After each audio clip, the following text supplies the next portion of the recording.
Considere o período da tabela periódica onde se encontra o elemento oxigênio. Qual é o elemento desse período cujos átomos, no estado fundamental, apresentam menor raio atómico? Vamos aqui pôr em destaque o período da tabela periódica a que pertence o oxigênio. Ele é iniciado pelo lítio, a seguir o berílio, enfim, boro, carbono, azoto, portanto o próprio oxigênio, flúor e néon.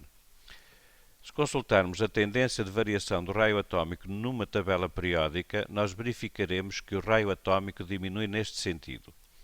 Isso quer dizer que o raio atómico diminui ao longo de um período e aumenta ao longo de um grupo, porque se diminui neste sentido, aumenta em sentido contrário, como é óbvio.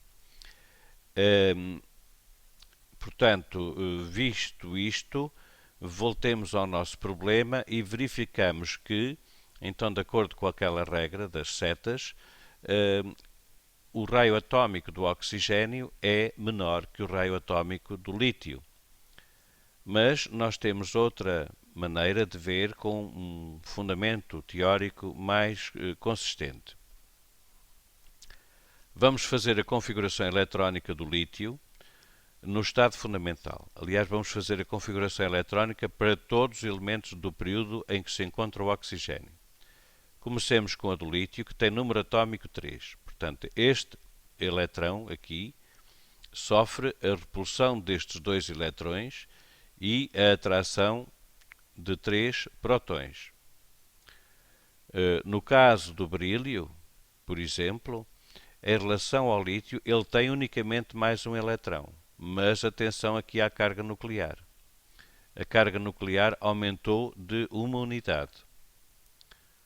Mas continuamos, os eletrões que estamos a colocar continuam a ser no mesmo nível de energia. Ou seja, estamos a aumentar a carga nuclear, mas a colocar eletrões no nível de energia n igual a 2, ao longo do período.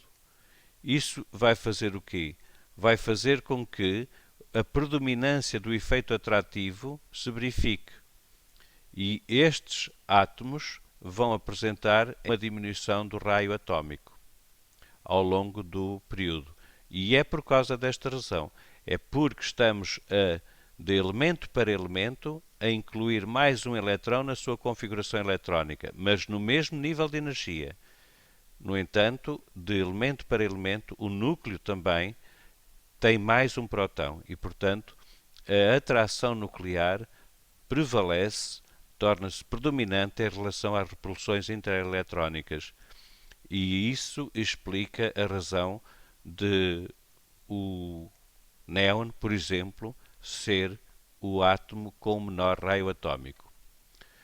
Por isso, qual é o elemento desse período cujos átomos no estado fundamental apresentam menor raio atómico? Com certeza que é o néon.